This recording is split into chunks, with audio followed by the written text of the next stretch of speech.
Setelah melalui proses panjang, Kejaksaan Agung akhirnya mengambil keputusan deponering atau mengesampingkan perkara yang tengah menerpa mantan pimpinan KPK Abraham Samad dan Bambang Wijoyanto. Proses deponering perkara terhadap kedua mantan pimpinan KPK tersebut dinilai oleh Jaksa Agung M. Prasetyo semata hanya karena demi kepentingan umum dan semangat pemberantasan korupsi. Selain itu, pertimbangan perkara kasus keduanya bukanlah tindak pidana korupsi, melainkan hanya pidana umum. Saya sebagai Jaksa Agung menggunakan hak prerogatif yang diberikan oleh Undang-Undang Pasal 35 huruf C Undang-Undang Nomor 16 Tahun 2004 tentang Kejaksaan Indonesia untuk mengambil keputusan. Dan keputusan yang diambil oleh Jaksa Agung adalah mengesampingkan perkara, mendeponerin perkara atas nama Saudara Abraham Samad dan Saudara Bambang Wijoyanto.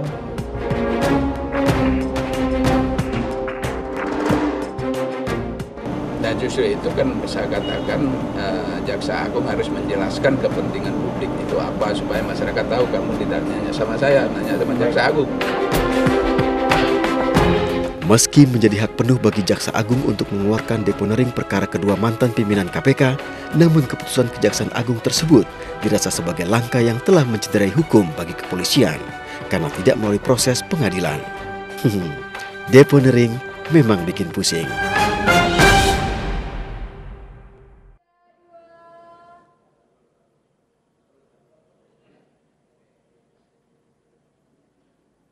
Ya, selamat malam. Kita jumpa lagi di Polemik, program bincang-bincang yang membahas sebuah persoalan secara komprehensif dengan menghadirkan narasumber yang eksklusif. Ada hal yang bikin pening, banyak hal pula yang bikin kita gembira. Yang bikin pening barangkali selain deponering tadi adalah jalan menuju kursi DKI 1 yang sedang ramai, kemudian kisruh di kabinet, dan banyak hal-hal lain lagi. Dan ada hal yang menggembirakan. Kemarin Indonesia dilewati oleh gerhana matahari total yang menjadi fenomena alam yang mengagumkan seluruh dunia. Dan hari ini ada hal yang menyenangkan lagi. Bapak Presiden Jokowi resmi menyandang predikat kakek Jokowi karena sudah lahir cucunya dari putra pertama.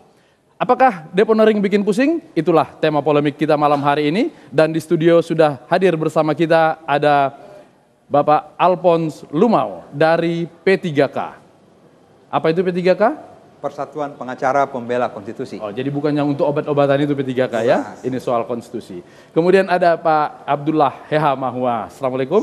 Assalamualaikum. Mantan penasehat KPK, dan Abdul Fikar Hajar, seorang dosen Fakultas Hukum, pengamat hukum ya. Dan kita masih menunggu seorang narasumber lagi dari DPR yang sudah dalam perjalanan. Seperti biasa, saya tidak sendirian, tapi malam hari ini harus sendirian karena Cepopong, pimpinan sidang kita ada tugas dari DPR. Kemana Cepopong? Kita saksikan yang berikut ini.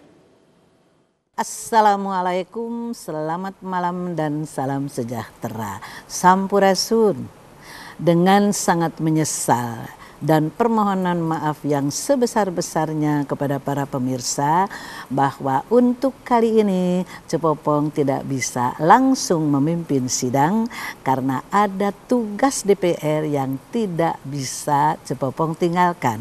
Oleh karena itu saya memberikan mandat dan kepercayaan penuh kepada adik Cepopong, Latif Siregar, untuk menjadi pimpinan sementara. Terima kasih. Wassalamualaikum warahmatullahi wabarakatuh.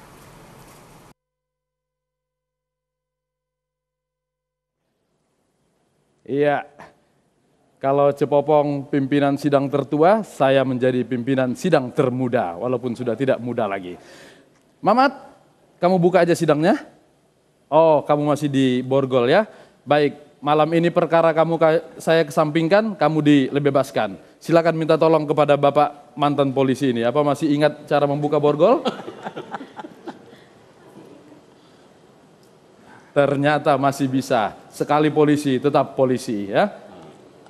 Iya, satu aja Pak, biarin dia supaya dia tahu bahwa deponering itu masih ada sangkutan hukum sehingga garisnya setengah masih ada di situ.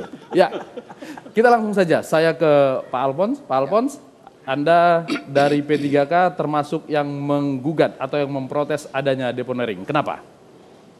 Jadi sebagai seorang praktisi hukum, selama 30 tahun menjadi penyidik di Mabes Polri. Jadi ujung kerjaan dari penyidik itu mulai penyelidikan, kalau memang terpenuhi sebuah keadaan menjadi sebuah perkara pidana, nanti naik ke penyidikan untuk ada tersangka dan berbagai pihak-pihak lain dan kerjaan mengumpulkan berbagai alat bukti. Oke. Pada tahap-tahap tersebut setelah diberkas dikirim ke kejaksaan dan di sana jaksa sebagai peneliti berkas melakukan pemeriksaan terhadap berkas tersebut sejauh mana unsur pidana terpenuhi, siapa saja para pihak yang dapat dipersangkakan sebagai pelaku, dan apakah alat-alat bukti yang ada telah memenuhi syarat memiliki nilai pembuktian secara hukum. Dan setelah berkas tersebut kembali kepada polisi disebut dengan istilah P21, dan sekarang kesempatan polisi menyerahkan kembali nantinya berkas dan tersangka kepada pihak kejaksaan untuk selanjutnya masuk dalam proses peradilan. Itulah yang sedang dikerjakan selama ini oleh kepolisian. Nah, pada saat-saat sekarang ini kita lihat bahwa tahap-tahap yang telah dikerjakan yang memakan waktu dan uang negara begitu banyak sudah sampai pada tahap proses penuntutan. Untuk yang novel di Bengkulu, menurut penjelasan yang kami dengar dari berbagai media, jaksa menarik kembali berkas dari kantor pengadilan dengan dalih untuk memperbaiki berkas yang kemudian dengan berbagai dalih tidak jadi diteruskan. Sedangkan berkas lain yang sudah P21, yaitu Pak Abraham Samad maupun yang Pak Bambang Wijoyanto, jaksa menggunakan, saya dengar itu saat hak prerogatif, yang menurut saya jadi bingung karena saya baru dengar jaksa punya hak prerogatif. Yang setahu saya hak prerogatif pada presiden biasanya. Tetapi alasannya untuk kepentingan umum dan agar semangat pemberantasan korupsi itu jangan sampai pudar. Sekaligus menimbulkan pertanyaan bagi kami karena baru hari ini kami dengar seperti itu. Karena pernah terjadi seorang pimpinan KPK aktif dengan persangkaan pidana yang masih jaksa aktif. Jaksa Agung belum pernah memberikan izin untuk diperiksa pun. Dan waktu dia dipersangkakan maju, tidak pernah ada deponering semacam itu. Yang masih dalam aktif. Nah, pernah ada yang deponering yaitu Pak Abraham, Pak Chandra dan Bibit dan Pak Chandra. Mereka berdua adalah komisioner aktif. Di situ. Artinya hak deponering itu memang dimiliki oleh kejaksaan. Undang-undang mengatur itu. Tetapi dengan syarat tertentu. Nah, syarat tadi kalau kepentingan umum macam apa yang akan dibela ataupun semangat pemberantasan korupsi.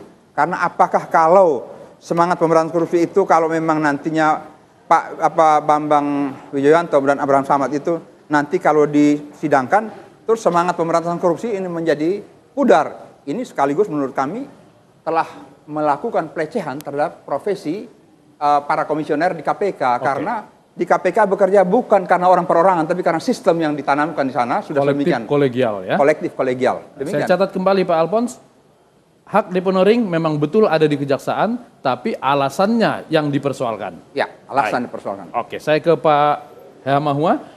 Selain Pak Alphonse dan kawan-kawan, ada 19 lembaga lainnya yang menyoal tentang deponering ini. Kelihatannya gawat sekali pemberian ini kepada dua mantan komisioner KPK. Ya, sejak awal saya pribadi menginginkan itu SKP 2, bukan deponering. Sebab di kejaksaan ada dua dua alat SKP 2 oleh jaksa penuntut, surat ketetapan penghentian penuntutan, dan kemudian deponering. Deponering hak otoritas dari Jaksa Agung, baik menurut Undang-Undang Kejaksaan maupun KUHP. Kenapa saya tidak setuju deponering? Karena kalau deponering itu hukum acara dan hukum material itu terpenuhi. Sehingga kemudian itu tinggal di pengadilan. Padahal saya sudah menanyakan Pak Bambang Wijoyanto tentang peristiwa tahun 2010 tentang pilkada di Kota Waringin Timur. Itu beliau tidak terlibat, bahkan kasus itu sudah disidangkan. Dan kemudian di ELC itu ditayangkan 2010. Dan kemudian Pansel melakukan seleksi pimpinan KPK baru itu 2011. Jadi kalau misalnya ketika proses pengadilan terhadap mereka yang terlibat dalam kasus Pilkada Kota Waringin Timur, dan kalau Pak Bambang Wijoyanto itu terlibat, kenapa tidak diproses pada waktu itu? Kenapa ditunggu lama setelah itu? Bahkan ikut lolos dalam seleksi pimpinan KPK. Nah, ini yang jadi persoalan, sehingga menurut saya waktu itu, kalau misalnya dari kepolisian sudah merasa lolos, seperti disebutkan oleh Pak Afonso tadi, ada P16, ada P17, P18, P19, kemudian di situ mestinya kejaksaan dengan pertimbangan-pertimbangan apa, SKP 2 bukan deponering, seperti itu. Apa yang membedakan kalau diberikan deponering atau diberikan SKP 2 tadi itu terhadap Samad dan Bambang Wijoyanto? Kalau SKP 2 itu hukum material, hukum formal, itu tidak lengkap. Artinya alat bukti kurang cukup, mungkin alat bukti rekayasa dan seterusnya, sehingga kemudian SKP 2. Kalau deponering itu sudah terpenuhi. Tapi kemudian hak otoritas jaksa agung menyampingkan demi kepentingan umum atau demi kepentingan hukum. Kalau demi kepentingan umum tidak lagi bisa dibuka. Tapi kalau demi kepentingan hukum bisa saja sekali waktu bisa dibuka. Kalau menurut Jaksa Agung yang kita lihat tadi, demi kepentingan umum, sehingga tidak bisa dibuka lagi sampai kapan-kapan pun. Oh, jadi kalau kata umum dengan kepentingan hukum berbeda? Beda, ya. Kalau dipakai kepentingan umum terhadap deponering, apa bedanya dengan SKP 2? Berarti clear semuanya? SKP 2 itu oleh jaksa penuntut umum. Kalau deponering Jaksa Agung, hak otoritas Jaksa Agung. Jadi beda kewenangan di situ. Nah, persoalannya adalah bahwa dua-dua sah, SKP 2 sah, deponering sah karena itu dijamin oleh KUHP.